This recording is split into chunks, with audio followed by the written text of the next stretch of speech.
साथ अखिलेश यादव की रिश्तेदारी होने की बात कर दी। हालांकि मुख्तार अंसारी के परिवार ने और खुद अखिलेश यादव ने केशव प्रसाद मौर्य के बयान पर पलटवार करने में देर नहीं की। अखिलेश यादव केशव प्रसाद मौर्य पर बरस पड़े। उनसे बड़ा गुंडा कौन हो सकता है? आप अगर गुंडे की तस्वीर देखोगे तो उनकी भी लगा दो एक तस्वीर। बांदा जेल में बंद गैंगस्टर मुख्तार अंसारी की तबीयत बिगड़ने के बाद 28 मार्च को इलाज के दौरान मौत हो गई थी। एक रोज पहले समाजवादी पार्टी के राष्ट्रीय अध्यक्ष अखिलेश यादव गाजीपुर के मोहम्मदाबाद में उसके पैतृक घर पर पहुंच गए थे। इस दौरान उन्होंने उत्तर प्रदेश सरकार पर निशाना साधा था। अखिलेश यादव ने मुख्तार अंसारी की जेल में मौत पर सवाल उठाए थे। उन्होंने मुख्तार की माफिया डॉन वाली छवि पर सवाल पूछने पर सफाई भी दी थी। जो छवि दिखाई गई है वो छवि नहीं थी। मुख्तार की मौत से पहले ही अखिलेश यादव ने 2024 के लोकसभा चुनाव के लिए अंसारी परिवार के अफजाल अंसारी को गाजीपुर लोकसभा सीट से अपना उम्मीदवार घोषित कर दिया था। अफजाल का नाम अखिलेश यादव ने अपनी पहली ही लिस्ट में जारी कर दिया था।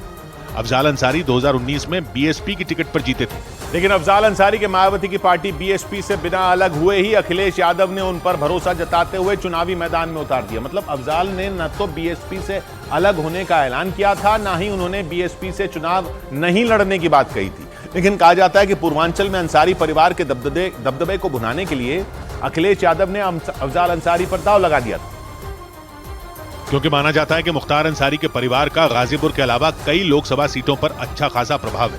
खासतौर से मऊ की घोसी लोकसभा सीट, आजमगढ़ सीट, जौनपुर, मछली शहर, चंदौली और बलिया लोकसभा सीट पर अंसारी परिवार का दबदबा माना जाता है। इन इलाकों के मुस्लिम वोट बैंक पर अंसारी परिवार की मजबूत पकड़ मानी जाती है। कहते हैं कि इन सीटों पर दलित और पिछड़े मतदाताओं के साथ मिलकर मुस्लिम समुदाय किसी भी प्रत्याशी की जीत हार तय करता है। यानी कि पूर्वांचल के इस हिस्से में पिछड़ा, दलित और मुस्लिम समुदाय का वोटर जिसकी तरफ हुआ उस प्रत्याशी की जीत पक्की है।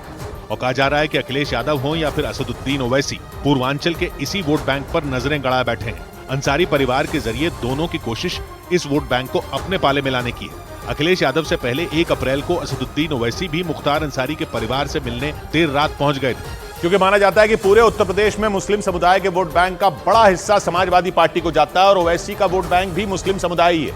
ऐसे में कहा जा रहा है कि उत्तर प्रदेश में पैर जमाने के लिए ओवैसी को अंसारी परिवार के साथ की जरूरत पड़ सकती है, क्योंकि असदुद्दीन ओवैसी की पार्टी AIMIM और पल्लवी पटेल की पार्टी अपना दल के ने 2024 के लोकसभा चुनाव के लिए गठबंधन कर लिया।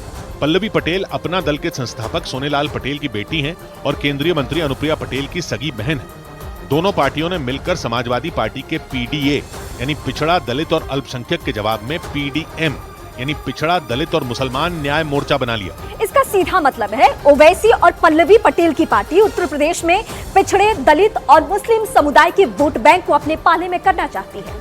हालांकि ओवैसी इस बात को भी जानते हैं कि मुख्तार अंसारी के परिवार का रिश्ता समाजवादी पार्टी से बेहद अच्छा रहा है। मुख्तार खुद कभी समाजवादी पार्टी में बेशक शामिल न हुआ हो, लेकिन उसके परिवार के कई सदस्य अखिलेश की पार्टी में शामिल हैं। समर्थन और नजदीकी पर मुख्तार के भाई अफजाल अंसारी ने इशारों ही इशारों में स्थिति साफ कर दी। फर्क दोनों के आने में यही था कि एक बजे रात में आया था और एक बजे दिन में आया था। कहते हैं गाजीपुर, मऊ और आजमगढ़ सहित पूर्वांचल के बड़े हिस्से में दखल रखने वाले अंसारी परिवार का प्रभाव गैर मुस्लिम वोटरों पर भी रहता है। खासतौर से दलित और पिछड़े समुदाय के वोटर उस इलाके में अंसारी परिवार के समर्थक माने जाते हैं। लेकिन दावा किया जा रहा है कि बीते करीब 4 दशक में पूर्वांचल में यह पहला ऐसा लोकसभा चुनाव होगा जो बाहुबलियों के प्रभाव से मुक्त होगा, क्योंकि दावा किया जाता था कि पहले माफिया डॉन मुख्तार और अतीक अहमद अपने प्रभाव वाली सीटों पर चुनाव में जमकर धांधली करते थे और अपने समर्थकों और करीबियों को जितवाने के लिए हर हथकंडा अपनाते थे। दावा किया जाता है कि मुख्तार अंसारी या अतीक अहमद भले ही लंबे वक्त से जेल में बंद थे, लेकिन हर चुनाव पर उनका प्रभाव रहता था। राजनीतिक संरक्षण की वजह से जेल में बैठकर ही वो किसी भी उम्मीदवार को जितवाने और हरवाने का दम रखते थे और उसी संरक्षण के दम पर दोनों माफिया सरगना ने करीब 4 दशक तक पूर्वांचल के अलग अलग जिलों में अपना दबदबा बनाए रखा था। कहते हैं कि एक वक्त पूर्वांचल के कम से कम 12 जिलों में इन दोनों गैंगस्टरों की तूती बोलती थी। और दावा किया जाता है कि मुख्तार और अतीक के प्रभाव वाले इन जिलों में सियासत में पत्ता भी उनसे पूछ कर ही हिलता था। और सियासी बढ़त बनाने के लिए उत्तर प्रदेश के तमाम सियासी दल भी इनका साथ लेने में हिचकते नहीं थे। लेकिन वक्त बदलने के साथ ही पूर्वांचल की सियासत बदल गई। 2024 के लोकसभा चुनाव से पहले जेल में मुख्तार अंसारी की हार्ट अटैक से मौत हो गई, जबकि पिछले साल प्रयागराज के माफिया सरगना अतीक अहमद और उसके भाई अशरफ की गोली मारकर हत्या कर दी गई थी। और इसी वजह से दावा किया जा रहा है कि करीब 4 दशक बाद पूर्वांचल में लोकसभा चुनाव बाहुबली मुक्त चुनाव होगा। इस बीच कांग्रेस ने चुनाव आयोग से प्रधानमंत्री की शिकायत की।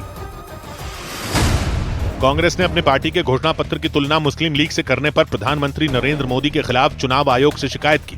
प्रधानमंत्री ने 2 दिन पहले राजस्थान के अजमेर में एक रैली को संबोधित करते हुए ये टिप्पणी की थी। इसके अलावा दूरदर्शन पर द केरला स्टोरी फिल्म दिखाए जाने पर भी कांग्रेस ने आपत्ति जताई। सूत्रों के हवाले से खबर है कि बीजेपी नवरात्रि में अपना घोषणा पत्र जारी कर सकती है। सूत्रों के मुताबिक पार्टी का घोषणा पत्र बनाने के लिए नमो ऐप पर 5 लाख लोगों ने सुझाव दिए। खबर है कि बीजेपी संकल्प पत्र नाम से जो अपना घोषणा पत्र जारी करेगी, उसमें विकसित भारत, महिलाएं, युवाओं, गरीबों और किसानों पर फोकस किया जाएगा। केरल की तिरुवनंतपुरम लोकसभा सीट से बीजेपी उम्मीदवार राजीव चंद्रशेखर की खुली बहस की चुनौती को कांग्रेस नेता शशि थरूर ने स्वीकार कर लिया। इसके साथ ही शशि थरूर ने राजीव चंद्रशेखर पर आरोप लगाया कि वो सवालों से बचते आ रहे थे। उधर मध्य प्रदेश के मंडला में राहुल गांधी के दौरे से